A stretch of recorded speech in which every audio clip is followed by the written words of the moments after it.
Spin to mobile speak.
Working with Duncan on her project since midsummer.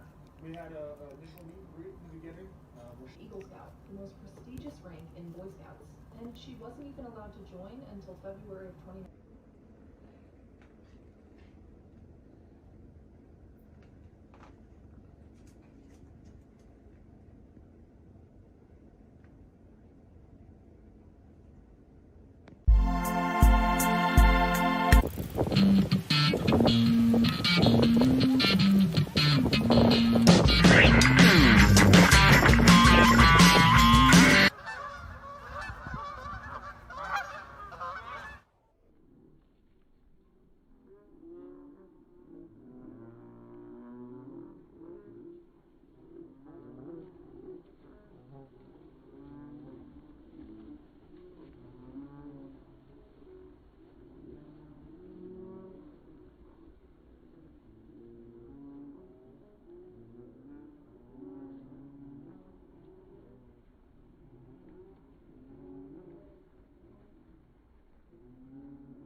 Someone is green. Someone is green. Someone is green. Someone is green. Look at all those ducks. Get in, little duckies. Get in, little duckies. Open it, guys. Should you open it? Open it.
Welcome, everyone. I am Patrick Jordan. I am your host, and this is Alone Together Pittsburgh. We are streaming at you live here. I believe this is finally episode 140. Nailed it. Right there, episode 140. And we're in week what, 46?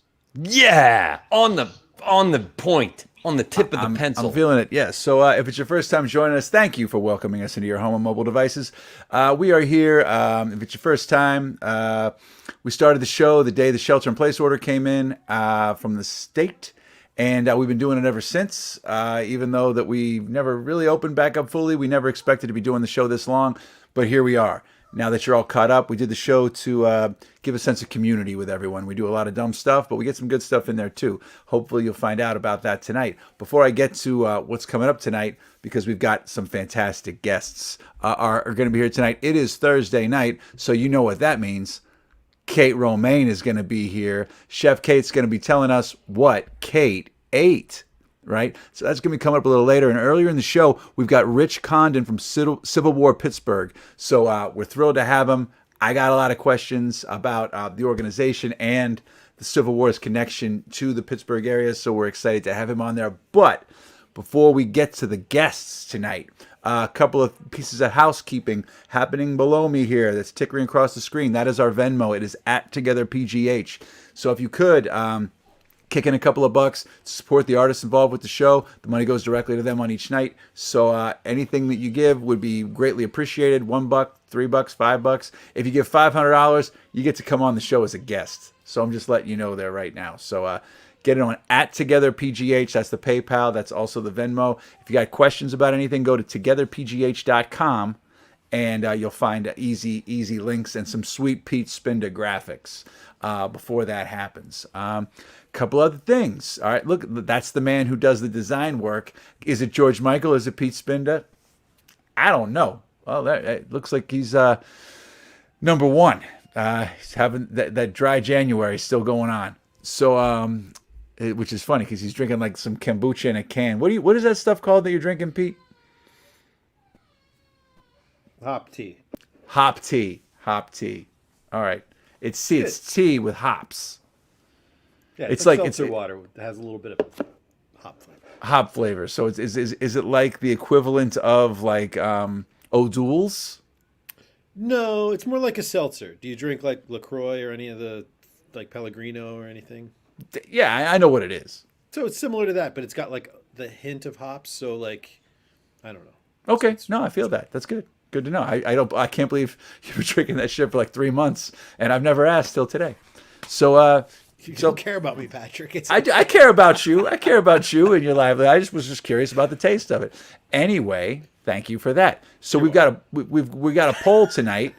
So we do these polls, right? We had the big our giant March Madness that stretched out about 9.5 months. The Jag-Off poll, the big one, right? That ended, and the winner for the all Pittsburgh things face-off was the cookie table.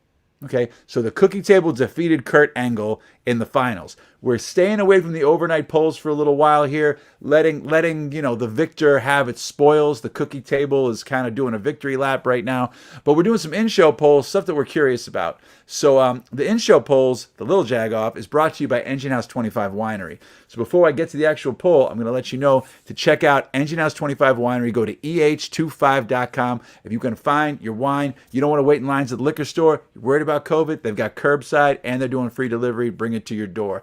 eh25.com. The wine is fantastic. They got a wide variety there. Get on it. And if you tell them that you found out about them from Alone Together Pittsburgh, you'll receive $5 off per bottle. Now, I'm telling you, I will put this wine up against any wine from anywhere.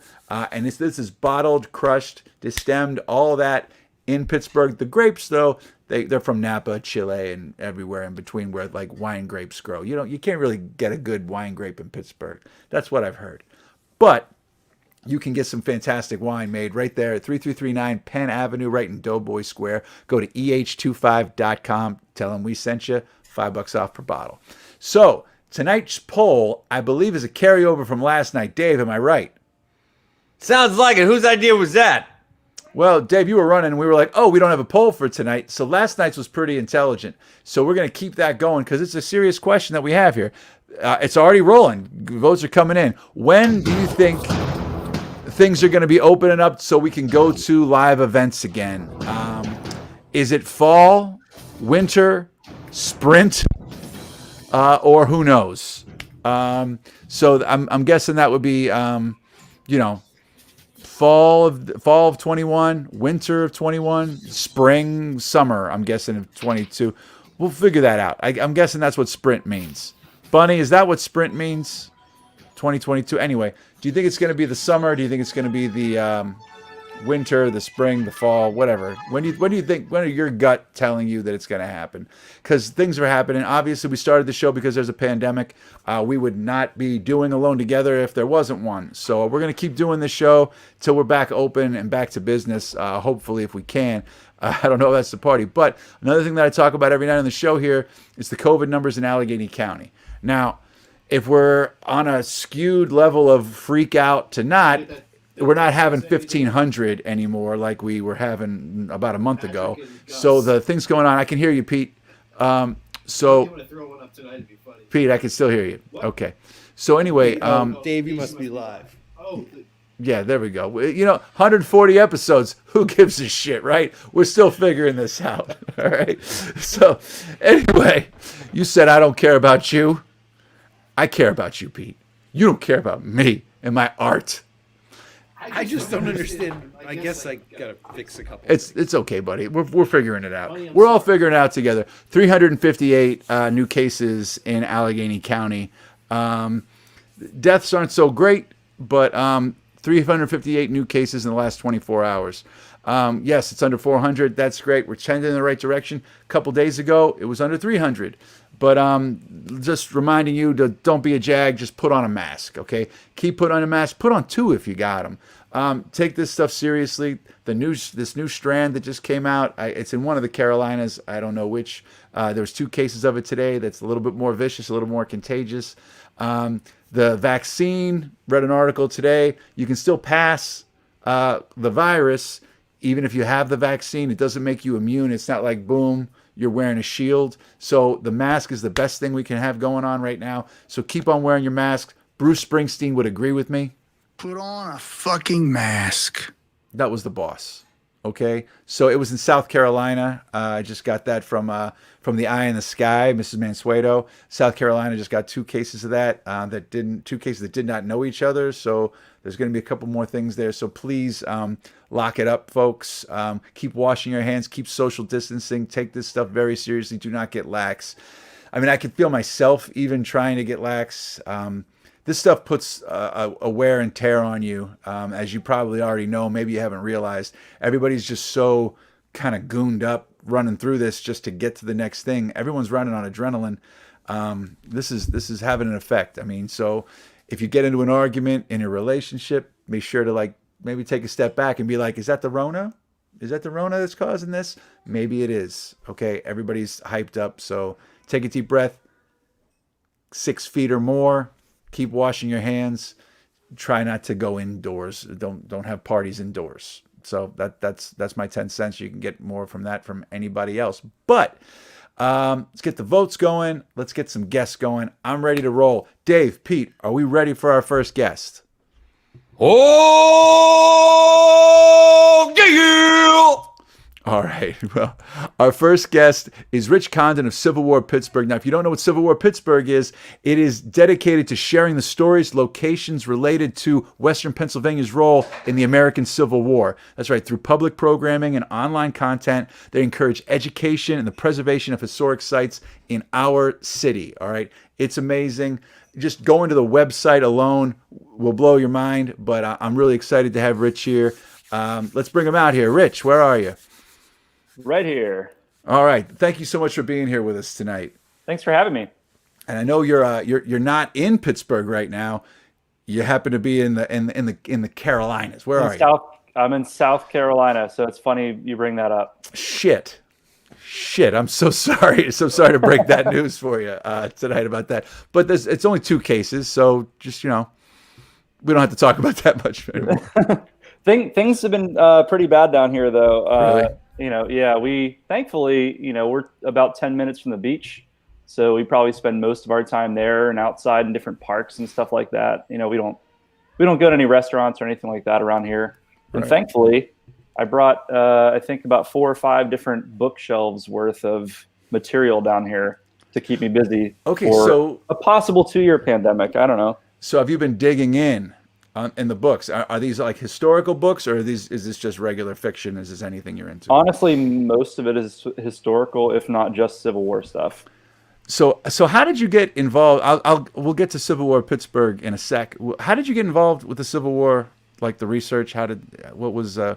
What kind of piqued your interest on that? Well, it started when I was about 12, I think. My dad was kind of an amateur historian of sorts. And, one day he's like, hey, why don't we go to Gettysburg? And, I really didn't have any genuine interest in American history at that point. Mm-hmm. But he's like, you know what, let's go to Eagle Video when that was still a thing. I remember. And we rented the movie Gettysburg with Martin Sheen. And we watched the whole thing the night before. We got up at the ass crack of dawn the next day and drove to Gettysburg. And ever since then, I'd been fascinated with it. All right. Wow. That's great. So now tell me a bit, like, how did you get involved with Civil War Pittsburgh? It was something I started back in the winter of 2018. It was in December of 2018. And I also work for the National Park Service. That's why we're in South Carolina right now. Mm-hmm. And, I had several months off of work, and I was like, well, how am I going to occupy my time? But I also kind of wanted to, stay sharp and kind of continue doing like historic interpretation. So I just started Civil War Pittsburgh. It started as an Instagram account and kind of sharing like short little tidbits of information and short stories and locations and stuff like that. And then it grew from there into, got a Facebook, eventually a Twitter, eventually a website. So we could kind of share bigger stories. That's amazing. I mean, it's fascinating to me just going down the rabbit hole of your Instagram, right? Just going back through every tidbit. But I mean, people don't realize how much of an impact the Civil War had in this area. Yeah. Honestly, growing up, I never really thought a whole lot about the impact that the American Civil War had in a place like Pittsburgh. Mm-hmm. But if you think about it, Pittsburgh in 1861, when the war started, was only, now it'd be like about a 40-minute drive to West Virginia. At that time, that was Virginia. That would be considered enemy territory. Yeah, amazing. Which is kind of hard to picture now. All right, so now Civil War Pittsburgh is more than just a website and a blog. I mean, you guys were doing some tours, things like that, where people could actually get involved? Yeah, so kind of what we started doing, that was our first pandemic post, I think. Oh, you mean that's not a legit mask? No, surprisingly not. I was okay with Photoshop. Good work. But thank you. Put Bernie Sanders in there with some mittens and. We do have a Bernie Sanders photo that we did pretty recently too, when that went off. But we'll find it. So we started doing some virtual programming. Mm-hmm. I think in like the very early part of 2019, doing some collaborative effort. There we go. Some collaborative efforts with other historians, other organizations. I think the first one we did was from Gettysburg Battlefield. We did Fredericksburg Battlefield, Antietam, a couple other ones. So we started doing that, and then eventually I had the idea to start doing in-person programming in Pittsburgh. And it's very much like, if you went to Gettysburg and met with like a licensed battlefield guide and did a battlefield tour, what you do is you tell the guide, I'm interested in this, or I had an ancestor in this unit, or I want to see everything related to this unit's actions that day. And they'll kind of cater to what you want. And that's what we started to do. The first tour I did was actually for a group out of Philadelphia. It was about, I think, 50 people from an organization out there. And I had never done a citywide tour. And I found myself guiding a 52-person bus across the city of Pittsburgh for an 8-hour tour. and going from north side to Lawrenceville to south side all over the city. And then that's the point where I was like, we should do these more often. 8-hour tour. That's a lot of locations. That's a lot of history there. I mean, what are any of those pieces? What jumps out at you? What locations were the ones that kind of blew people's minds? We kind of, the main one, I guess what Pittsburgh is most infamous for is the Allegheny Arsenal explosion in September of 1862. And so for anybody who's been to Lawrenceville, you probably heard the name Arsenal. It's plastered in different places. I mean, Arsenal Cider, for example, or Arsenal Park. And that's actually schools, yeah. The Allegheny Arsenal was between Penn Avenue and the Allegheny River and between 39th Street and 40th Street. And on September 17th, 1862, there was an explosion there that blew up 2 laboratories and killed 78 people ultimately. And nobody knows that. There's not really any wayside markers or anything like that. There is a memorial in Arsenal Middle School, but you'd have to go in the school to see it.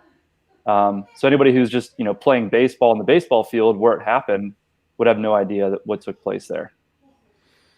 That's amazing. I mean, just that's a big deal. And also, like, that's the kind of stuff, like the history, you see monuments and stuff and you don't really even think about what was behind them.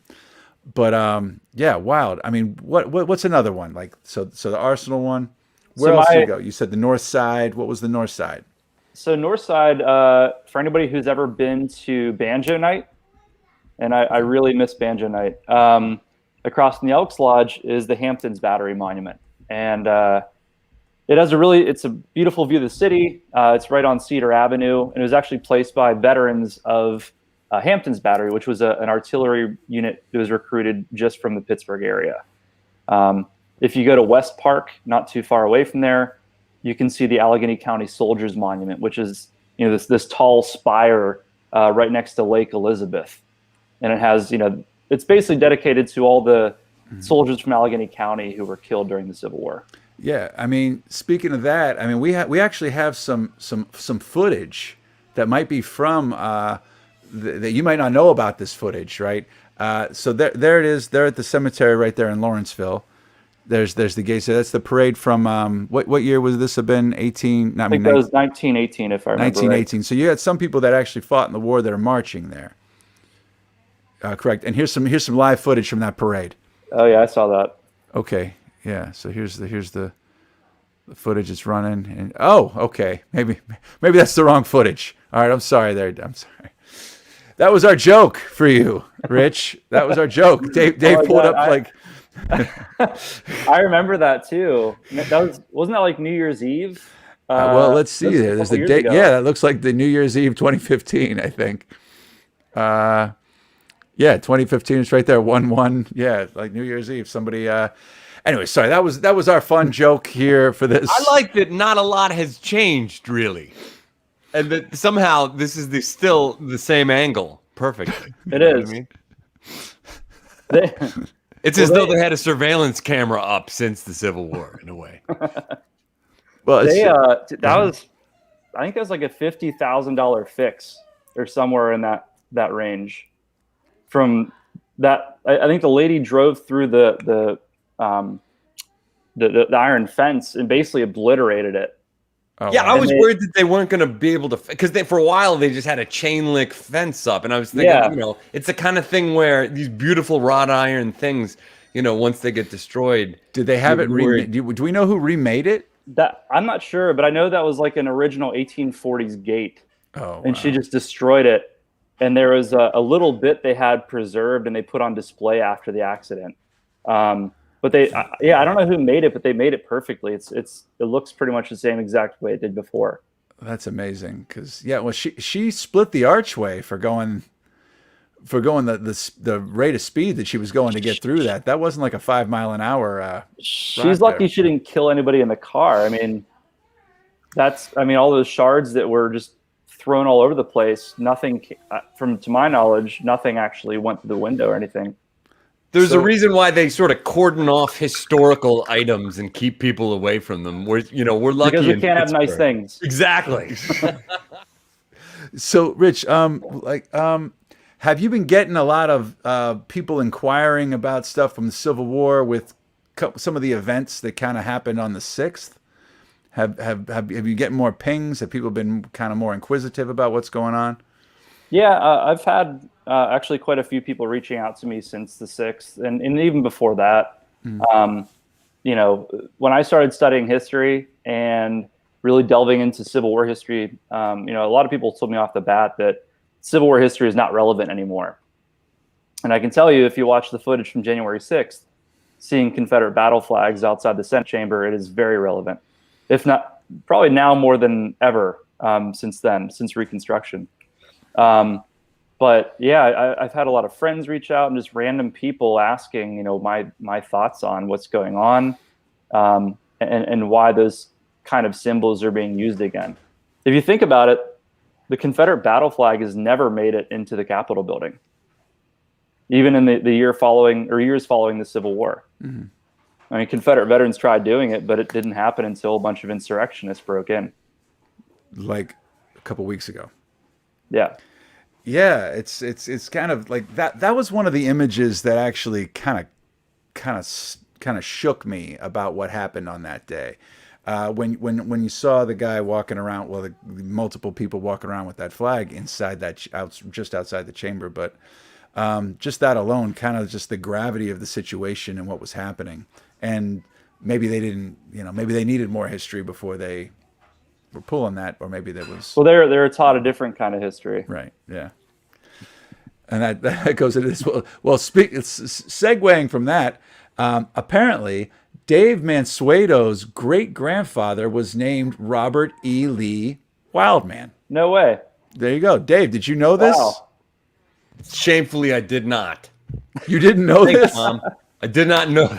Maybe I did, but maybe it slipped. You know what I mean? I was curious. I was like, "Do we just break news for you tonight, Dave? That your mom was watching the show tonight and just happened to say that your great grand."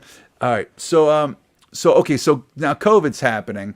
Are you guys doing any kind of extra online content? I mean, are you planning on doing more live stuff like in person with Civil War Pittsburgh? Yeah, actually, we have a couple things coming up in the next few weeks. On February 11th, we're actually doing a program with Soldiers and Sailors Memorial Hall Museum in Oakland for African American History Month.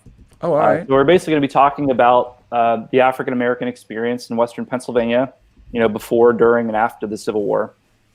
We're doing it with the museum's curator, Mike Krause, as well as Jaquay Carter.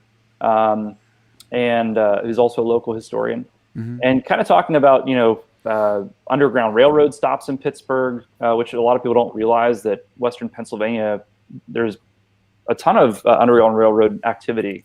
You know, units and regiments that are from Western Pennsylvania, and actually, one of my favorite subjects is the Civil War forts of Pittsburgh, which not many people know about. And one of them was named Fort Robert Smalls for a guy who was actually from the area that I'm in right now, who was essentially a celebrity during the Civil War. He was an escaped enslaved person who made his way to freedom, actually in Charleston Harbor. The African American community in Pittsburgh built a fort in Arlington Heights in 1863 and named it after him. Amazing. See, this is the kind of stuff that I didn't know about. All right, so this is happening. What was the date again in February?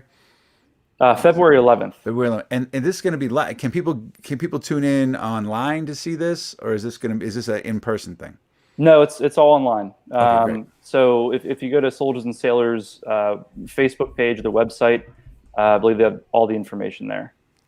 Okay, so all right, so everybody check that out for sure. But is there a particular place in Pittsburgh that you would recommend, like a novice or a first-time visitor history buff? Honestly, for a first-time visitor that wants to learn about Civil War history in Pittsburgh, Soldiers and Sailors is one of the best places I can recommend. Just because, I mean, it's been in existence since 1910. They've been collecting, you know, Civil War artifacts since that time, related to Allegheny County and veterans from the area. So that, and also Andrew Carnegie Free Library and Music Hall in Carnegie. they actually have a very well preserved GAR post, which for anybody who doesn't know what that is, that's the Grand Army of the Republic. It was basically the predecessor to the American Legion and the VFW. It was all for Union veterans. And they have a bunch of artifacts there too. So those are two places you can go to that are preserved museums. If you're looking for something outside where you don't have to have any human interaction, I would probably recommend those sites that I mentioned, the Hamptons Battery Monument or the Allegheny County Soldiers Monument in the north side. Awesome. I got a question from the audience here from Tim Farrell. Is there a recommended books for Pittsburgh Civil War information? Do you have any thoughts on people wanting to remove memorials for Confederate POWs in the aviary? So I actually have a book sitting right here next to me. And this is actually one of the things that kind of got me interested in Pittsburgh Civil War history when I was about 12. So it's called Pittsburgh During the American Civil War. Just handy right there. Boom. I told you I just have a bunch of books sitting around me, but it's by a local author named Arthur Fox, and kind of covers a lot of the stuff that we talked about here tonight and a bunch more. I mean, he has a lot of great research that went into it. Came out back in 2002, I think it was, and kind of regarding the memorial for Confederate POWs, the aviary. That's a monument that was placed there by the United Daughters of the Confederacy, which, for anybody who doesn't know who they are, it was an organization formed in the 1890s, basically preserving the memory of Confederate veterans and Confederate dead. And they actually had a chapter in Pittsburgh, which I think ceased pretty early on in the 20th century. They also had a huge part in what became known as the Lost Cause movement, which basically tried to reshape the narrative of the American Civil War and what Confederates were fighting for, denying the fact they're fighting to preserve slavery, for example. Mm-hmm. That's a big example. Yeah, big example. Right. And where the aviary is now, that was the site of Western Penitentiary. If you just Google Western Penitentiary North Side, the original building was massive. It was castle-like. You had Confederates imprisoned there from Confederate Cavalry Commander John Hunt Morgan's raid in the summer of 1863. There's a famous photo of these Cavaliers sitting around a table, looking pretty healthy for prisoners, I'd say. And there's over 100 guys imprisoned there. And there was eventually a marker placed at the site, which is now inside. I think it's the eagle's nest.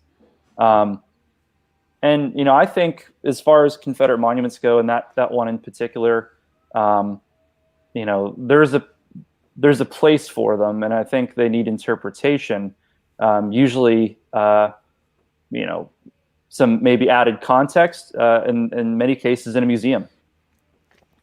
So I agree with that. Here's something for you: reenactments. Okay. Now you're a historian. You've got dates. You've got rapid fire recall. Have you done reenactments? Did the beard give it away? I was just curious. Yeah, I've done it. When I was younger, I did. I kind of fell out of it. Right. I don't know.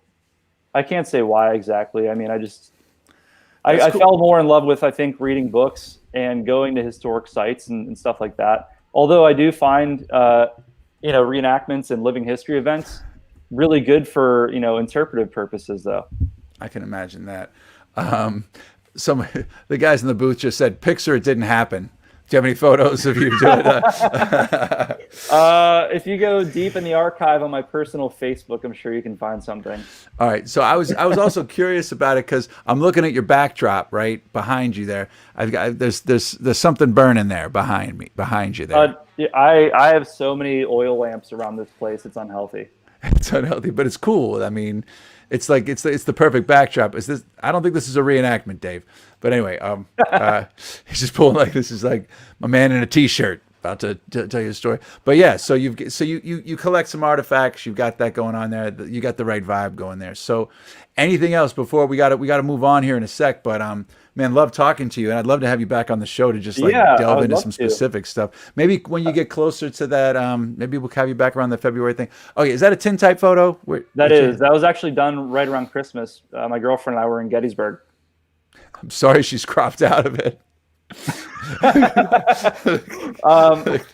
I guess if you don't mind, two things I just want to leave you with. Please. First off, I mentioned the Civil War Fort Robert Smalls in Arlington Heights. Mm-hmm. That was part of a bigger defense system that was built in the summer of '63. There's actually 37 earthen forts that were built around the city. And it was because they thought the Confederate Army was on the move to Western Pennsylvania. There's not many in existence left. Most of it was developed, as the city was kind of growing outward. There's a couple left, though. They're all on private property. But it kind of relates to the situation we're in now with the pandemic and businesses closing. With that panic, that immediate panic, they actually closed down all the bars, pubs, and businesses in Pittsburgh and reallocated all the workforce of the city to building these forts. It was about 16,000 people. Wow.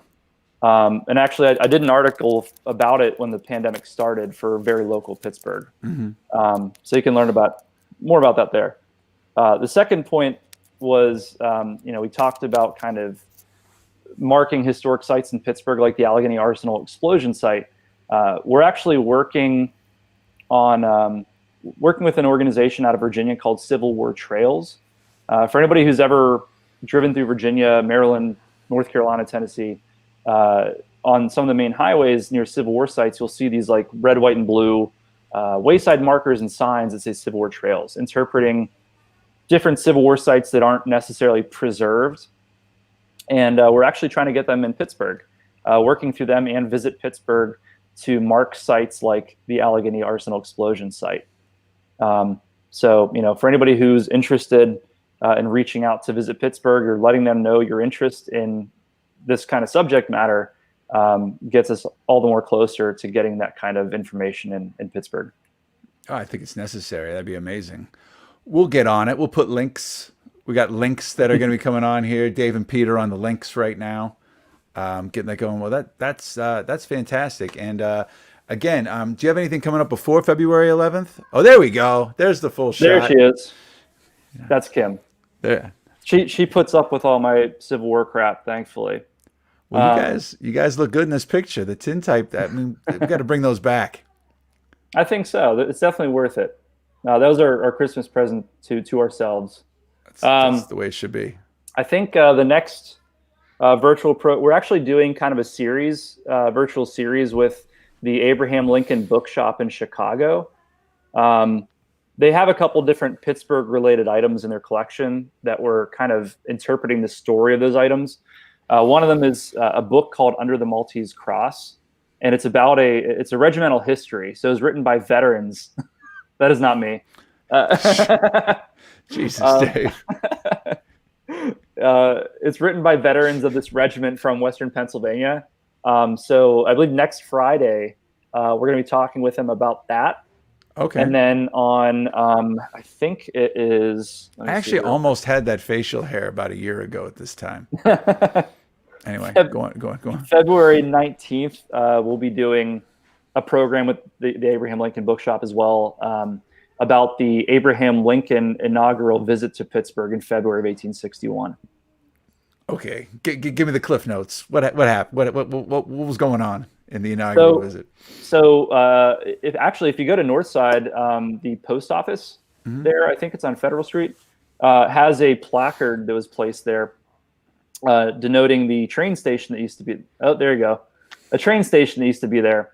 And that's actually where Lincoln arrived in February of 1861 as he's moving to Washington, D.C.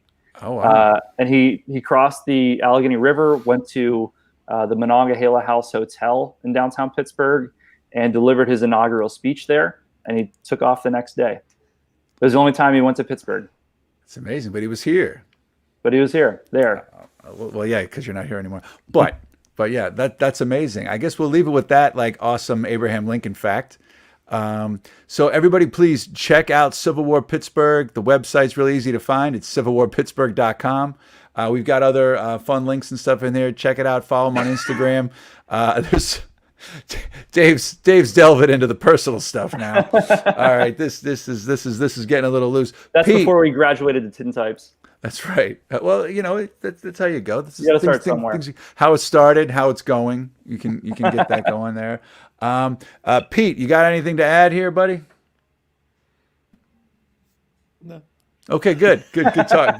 Good talk, Pete. All right, Rich, thank you so much for being here with us, and please come back anytime if you got that hankering to say anything. Would love to. Thanks for having me. Thanks so much. Thank you very much, Rich. All right, take it easy. Hopefully Rich will be back soon. But again, check out civilwarpittsburgh.com. Seriously, follow them on Instagram. It's you could do a lot worse than to find out like the facts that they put in there. You will like them. Before we bring out our next guest, I want to do a quick shout out to a couple of sponsors. One of them being Red Start Roasters. If you go to redstartroasters.com, use the coupon code TOGETHERPGH, you'll receive 10% off your order. Redstartroasters.com, the only bird-friendly coffee roaster in Pittsburgh, and they're still doing free delivery during the pandemic, and they have their own brick and mortar shop right there in the East End. So check out redstartroasters.com. Also, this will kind of segue us into our next segment. Farm to Table Pittsburgh, farmtotablepa.com, another website. If you want to find out about different ways of buying fresh and buying local. If you saw the show last night, Jackie Page was on talking about all the different things and the tentacles of Farm to Table is in. You can find everything from where the farmers markets are, CSAs, virtual farmers markets, and everything in between. So go to farmtotablepa.com. So get on that. But now, let's do a quick check-in. Dave, how's the voting going on when do you think things are going to open up again? All right, it's looking like 43%. Who knows? That sounds about right. Versus winter 21. Okay, that sounds doable. I mean, I think it could be doable. Winter. I think I could see winter before summer, fall for that matter. But I could think winter being doable. Okay, so this is good. This is like the who knows should be in the lead. But all right, we'll check in on that later. All right, so let's keep that rolling. But it's Thursday night. You know what that means, folks. We get to find out what Kate ate. Chef Kate Romane from Black Radish Kitchen travels to different takeout and restaurant facilities and delivery spots to find out who's doing it, how good is it safe, and how can we get some. So here she is, without further ado, Chef Kate Romane. What's up, Kate? What you chewing on right there? Is that last year's Kit Kat bar again, or what you got? Swedish fish tonight. Look at the bag; it's huge. It's a full pound of Swedish fish. So you just cracked that open? I did. Just for this moment. Is that a fresh bag of fish? It's a fresh fish bag. It's all stuck in my grill. That's good. I was gonna say, like, that's one of those things that you would probably tell people you probably don't want to eat the gummies right before you're talking. But yeah. We're gonna watch you talking about like you're gonna get the pinky involved in a little bit there. I'm assuming, but that's okay. That's okay because you're home. You're in the sanctity of your own domicile. Yeah. All right. So, how's your week been? It's been okay. It's crazy out there, but it gets crazier every day, and it's always something different, right? It is. It's always something different. We're trying to figure out, the vaccine stuff. At the beginning of this whole thing, there was actually a place on the site where you had to register your business because they were kind of categorizing everybody by their occupation at the beginning. Mm-hmm. And somehow that has disappeared. So we're just kind of looking at that. It's a cluster. I mean, yeah. to be honest, it's a cluster. And then you're starting to trickle in and hear stories, right? Where somebody just goes to get a prescription, and then the pharmacist goes, "Hey, you want a shot? I got 2 extras." Okay, yeah, shoot it in my arm and I'm out of there. Then you got people waiting in line for 4 hours outside of Wilson's Pharmacy, no questions asked. And then you got to try to you find out about another place at the Doubletree, and then all of a sudden they're like, "Oh no, you can't do that because you got to be 75 or a frontline." Where we just need communication. I just needs to be clear. Just everybody's anxious now because you're getting rumors and people are lining up for shots they're not supposed to get, and then they get sent away, and then it's taking the shot from somebody else. I could go on with my gummy yummy friend Kate here, but Yeah, I but mean, yeah, it's a weird moment. Like, and we're gonna start to see this. I feel like at the very beginning when it was like we want to get these jobs in the healthcare workers, and everybody was like, I felt like had patience of like, of course, these people have been through hell. Like, we got to get them first. And then now it's of like course, you're seeing all the people that wouldn't get up for anybody on the bus. You know what I'm saying? absolutely. You I know. those people. Oh, I know exactly who you're Like, talking about. That's exactly what it is. Something else. I mean, you're fighting the good fight, and you have been since the beginning. But something you didn't tell us last week was that you were in Pittsburgh Magazine. You were featured in an article that was written in Pittsburgh Magazine, and we did not know. We were the last to know. I was in an article with a lot of other really great people. Jackie Page was in there. Mhm. She's awesome. She is. She's doing such good work. Right. It's I mean, feeding so many people. there's so many people that are like, there's so many heroes of this thing that are going above and beyond, and I'm glad that they're getting documented. You know what I mean? But oh, who's that? Oh, there she is, just kicking it on some steps. I've been on those steps. I know where those steps are. Yeah, it's right outside the Radish. That's right outside the Radish, right in my neighborhood. Yeah. But yeah, looking good as always. But Thanks. yeah, that's an article. Please everybody check out that. The link to it is in our comments. Yeah, we did a really good job with the article, just kind of capturing how everybody's been doing. So were you on the cover? Is an inquiring mind wanting to know? There's Bill Fuller. An inquiring mind wants to know: were you on the cover of the issue? I don't think I'm sorry, Victoria. She didn't make the cover.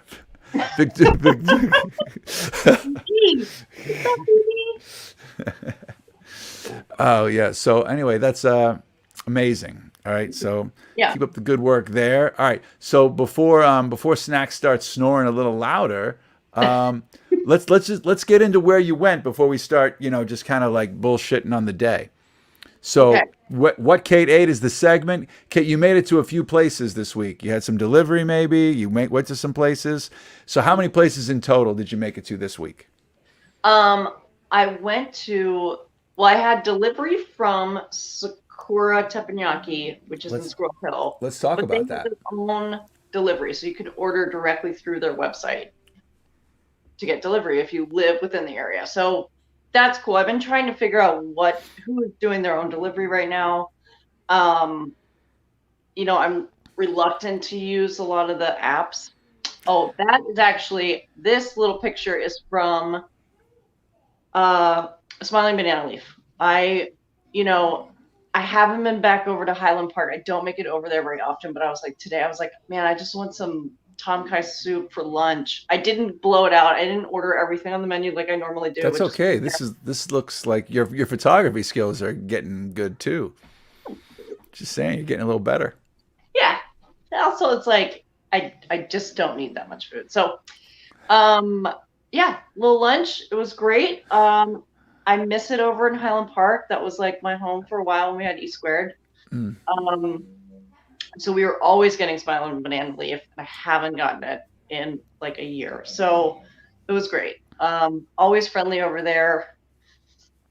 And this was super yummy, right? Like, it was a cold day, some soup, it hit the spot. Those fresh rolls look amazing. Yeah, yeah. All their stuff is so good. I mean, Thai food, I feel like in the winter, actually any time of year, is just delicious. So if you're over in Highland Park, check them out. It's awesome. And then right across the street, I just have to mention where E Squared was, is Casa Brazil. And Kayla does a great job. Brazilian food there. So if you're in the neighborhood, check out both those places. And she is participating in the Allegheny Eats program that we're doing. Amazing. So both places are takeout only though, right? Yeah. Okay. I mean, great. as far as I can tell, I know that Casa Brazil is, no one was in Smiling Banana Leaf, so I don't know if I don't. No, I meant like they're not delivering.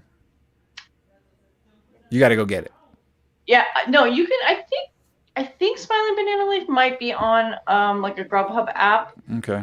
But I just drove over there and grabbed it. That's cool. No, that's great. That's on my route on a daily basis. I'll get into that later. But yeah, that is fantastic stuff. Now, where else did you go? So the secure and teppanyaki that I was talking about, Yeah. I accidentally ordered like way too much. Oh, you accidentally ordered way too much. For if it's your first time watching the show, Kate accidentally orders way too much every week for the last 37 weeks. But yeah. Well, but, I mean, it was like an obnoxious amount. well, tell me about it because I'm thinking about trying that this weekend. Yeah, sushi felt good, and I had gone here. I don't know when it was, but they delivered. As I said, like they were. I'm trying to find places that are actually doing their own delivery. So you can keep all those dollar bills going directly to the restaurants. So, but I ordered like 2 platters. Oh my God, Kate! Yeah, I mean, shit. It was a lot. It was a lot of raw fish, but It's amazing. I want sushi right now. I'm starving.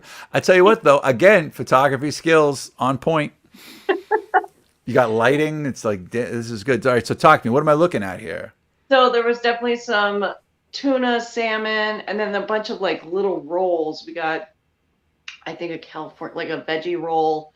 But basically one of those, it's like a chef's platter. It's like basically like whatever comes in there. So I ordered 2 of them though, like on accident, but it was super good. It felt like. Well, let me ask you a question. I mean, I love sushi and I would kill for some right now. But what's your take on like keeping sushi overnight? Right, you got to finish it, right? Yeah, you got to finish it. I mean, I ended up cooking some of it off for snacks, the next day. But yeah, So you did order a lot because here's the deal.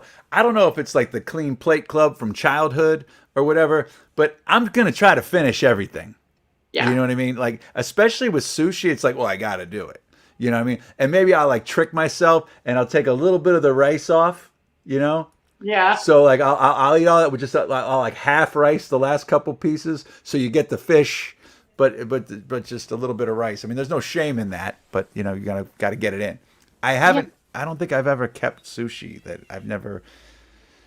It's like I'll keep it thinking that I'm gonna eat it, but I never do. Right. Never do that. Right. But so are they straight up just sushi, or can you get lots of other stuff there? So they have. I mean, their menu is huge. We got some dumplings, I think, as well. Rich wants all of this food. It felt good, like in the middle of like January. I personally have been eating so much fucking pizza and like pasta that I'm like, I'm ready to do some cleaning. This food it felt good. It was lighter. I did some sushi. We tried to like treat ourselves. It was like a rough couple of days, and we did takeout from Soba. Oh yeah. Right. And we ordered some stuff that we thought Pepper would be down with, right? But what I didn't realize is that shit's all spicy. Yeah. And I forgot what spicy food tasted like because I like you said, I'm eating so much pizza. I'm not doing that much. I had forgot my palate had changed. And at one point, I just looked at Pepper, her eyes were watering. She was like, water, it's okay. She was like, it's okay, it's gonna be okay. But I was like, oh my God, the chili powder, it's on everything. So I'm like, all right, so but yeah, anyway, that was my getting back into that. Okay, so it was the food was fantastic, but anyway, all right, so go on, tell me more. Yeah, I mean that's it. And then and I did see that comment that Chaya is closing, and I'm super. It broke my heart, man. We talked about it last week. That was my spot, man. From even before they made the move, when they were right down there where La Cucina used to be. Yeah. You know what I mean? Yeah, and La Cucina was a good spot too. Don't get me wrong, but Chaya was amazing, man. When they were in that old spot. I mean, I didn't go there as much. I got takeout from there a bunch. I didn't go there as much when they went to the bigger spot, but I just remember getting yelled at. Because they're with the wasabi, right? I got getting yelled at for putting the wasabi in the soy sauce and not put. He was just itching his trigger finger. He was just waiting for an opening. He's just sitting there. He's just like, boom, and he's like, "I'm done for the night.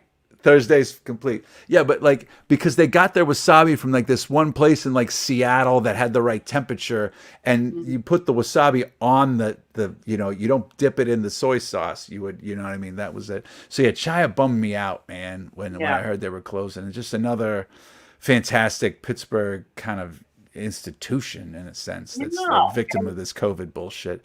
And they last, I mean, to make it 8 months, you know what I mean? You kind of lasted through this thing, and then it just gets to the point where the levee doesn't hold. So I'm hoping I hope we don't have more news like that from other fantastic places. But I know I feel for where they are, where you're just kind of like, I'm just comparing it to being out at sea, where we're just like, you can't really get out of the boat right now, you know, and you don't know how long it's going to take to find land.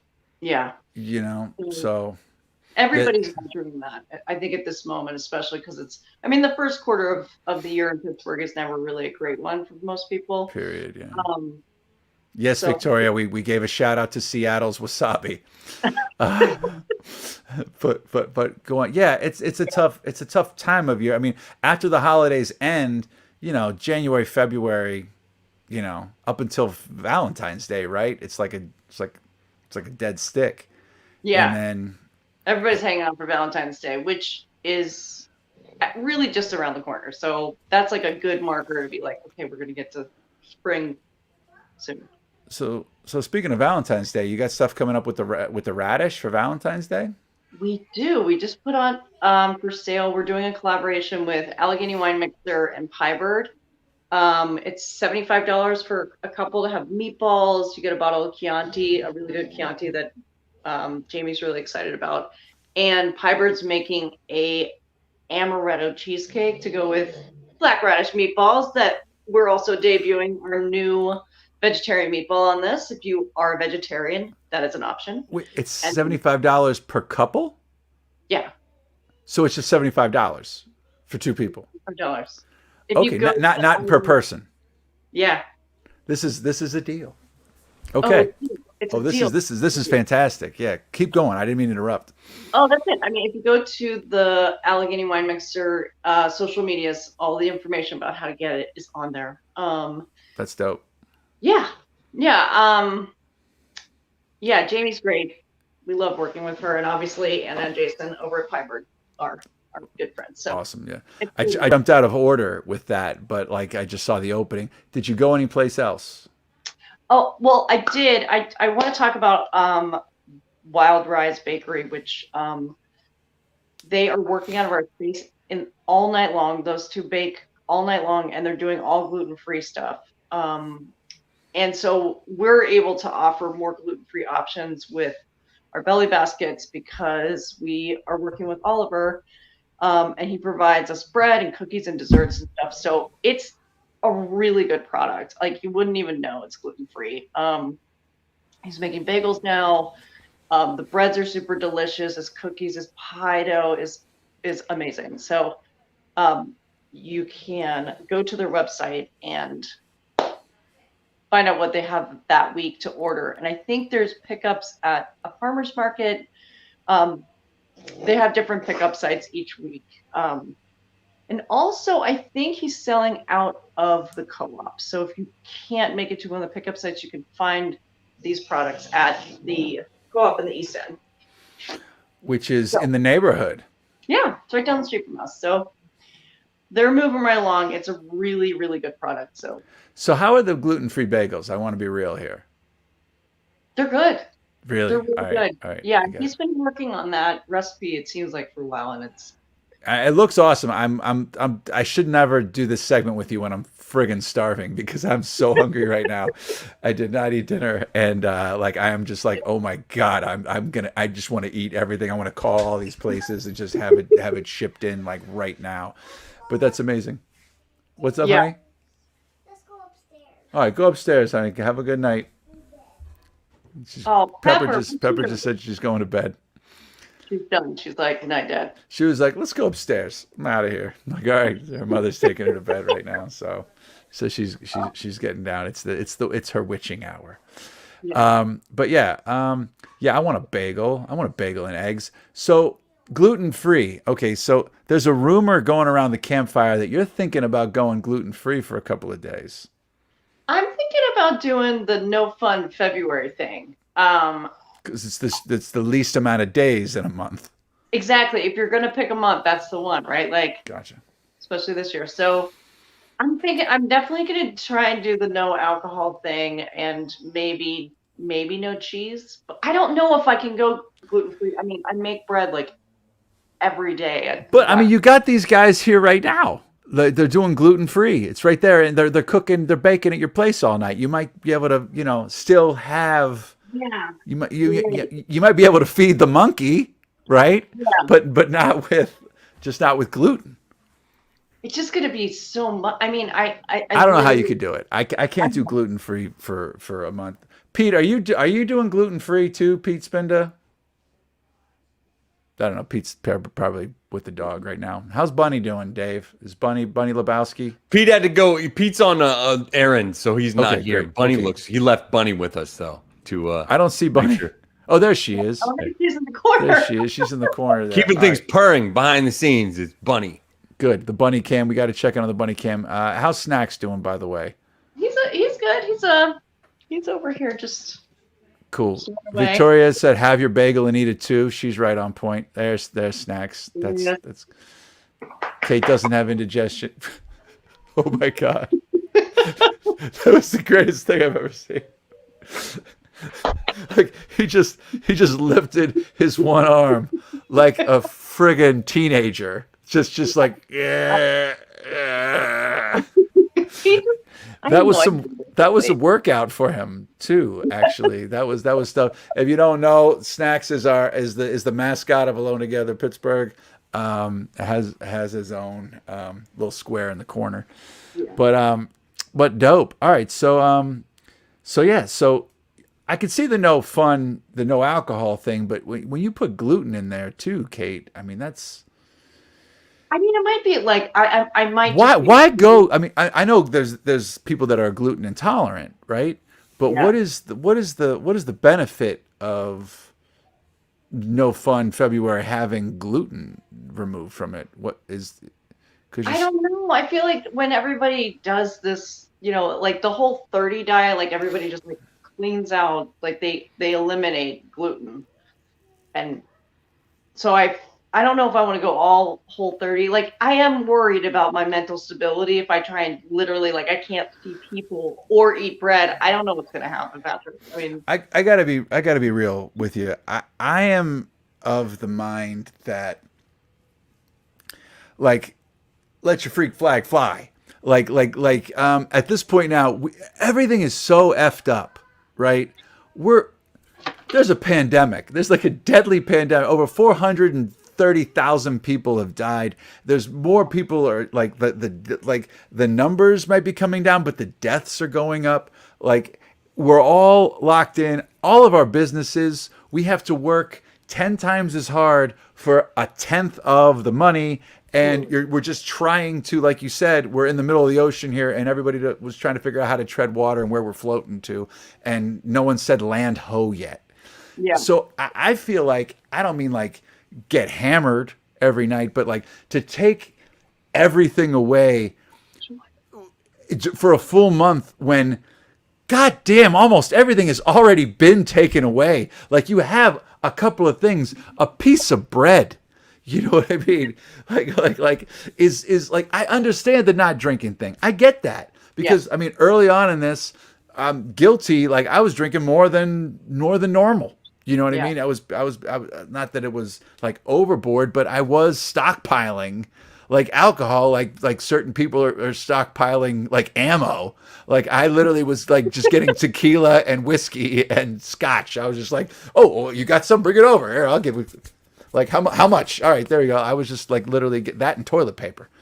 But like we're in this thing. I don't know if I would recommend the no bread thing for you, knowing how much you love the bread and the gluten. Bread. And it's always like in my face. It's always around. We're making calzones like every week. The American calzone. The American calzone, which is it's a delicious calzone. But yeah, I don't know. I don't know what to say about it. I mean, I could do the whole 30. You know what I mean?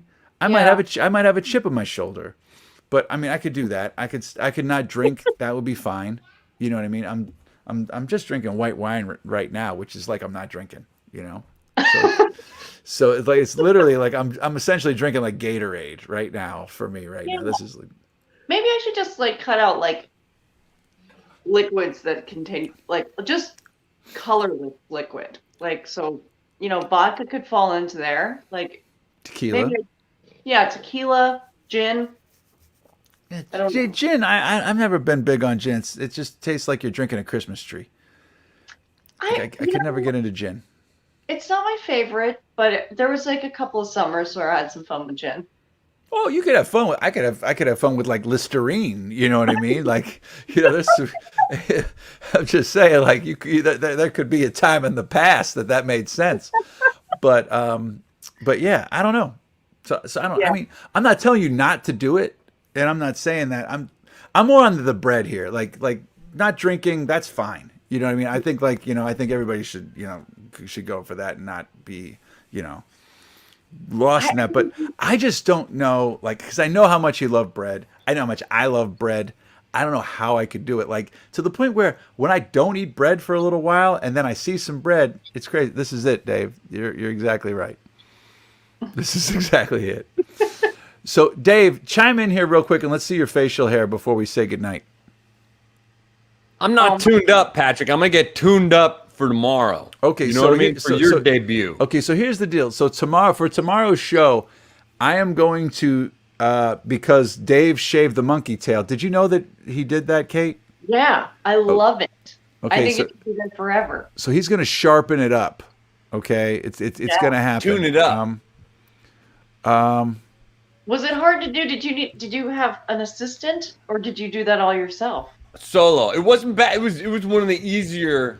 You gotta have the proper tools, and I got a good wall razor, and it was good. There's a whole. I'm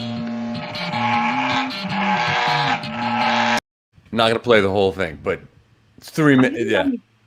Oh, you videoed the whole thing. The whole thing. It's not worth. It's.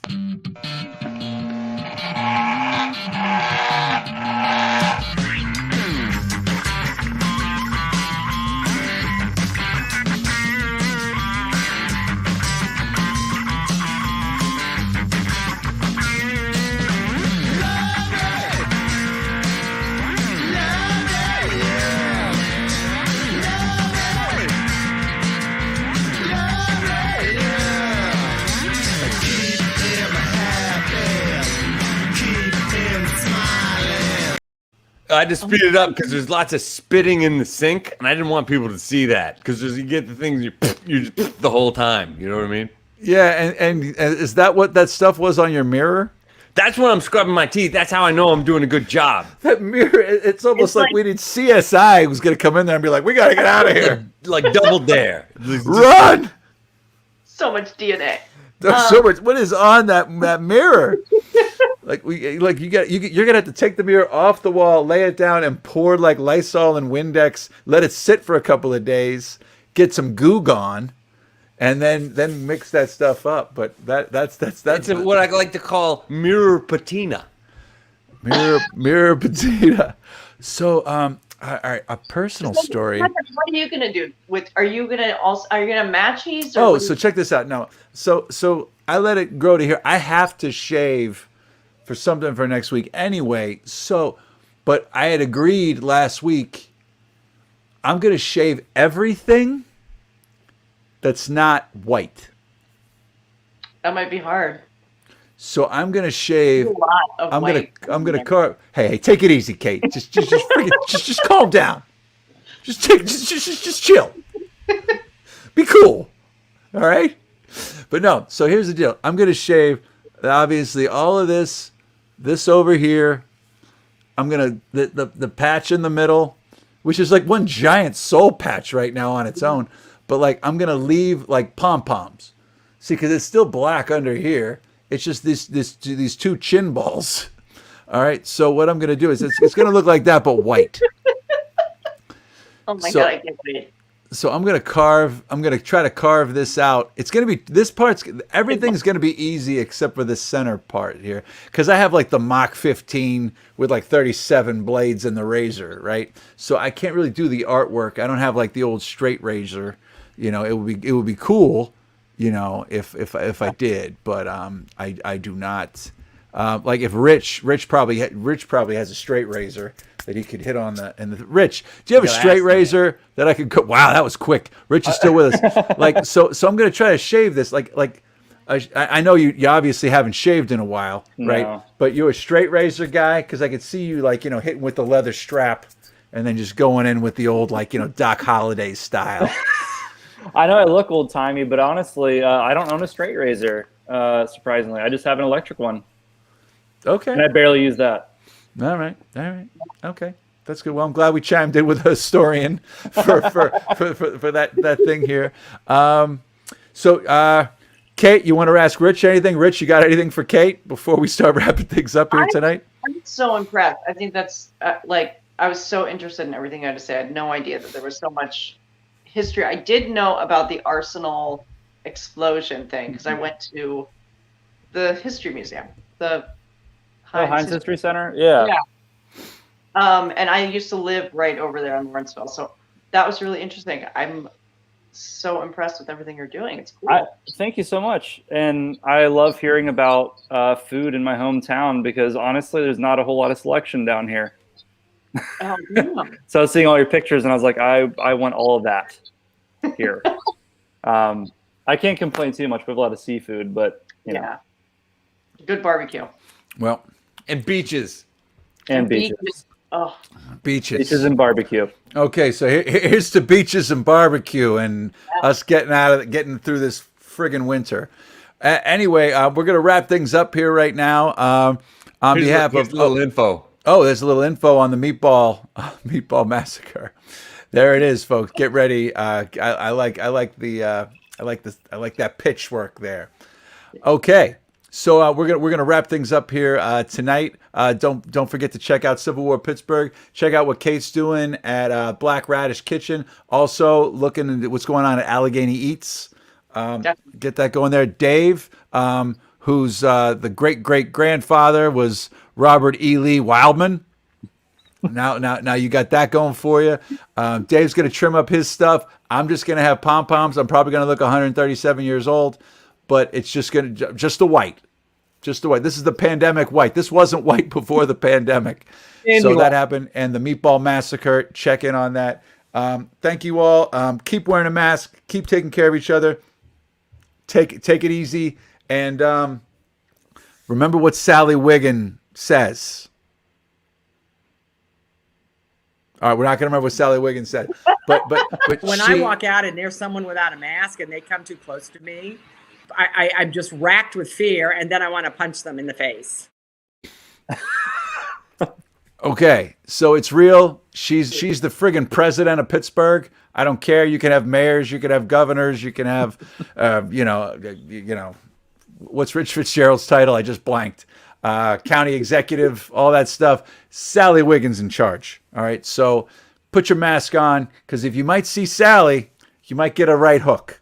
Just saying. All right. So check it out. Keep taking care of everybody. We will be back tomorrow night, 8 o'clock. We've got some fantastic guests. Obviously, Natalie Besavenga is going to come back with 5 Minutes with Dave. Bracey's going to be with us. And we've got some other great guests, too. So please tune in for that.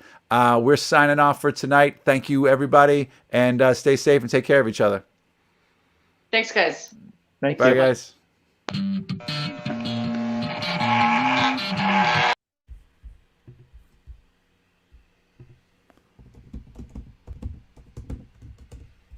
I pushed the dang button.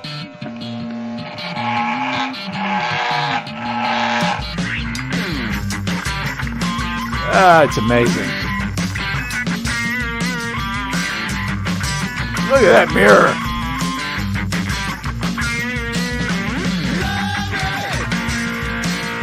This video is like from like MTV Sports.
Hey, what's going on?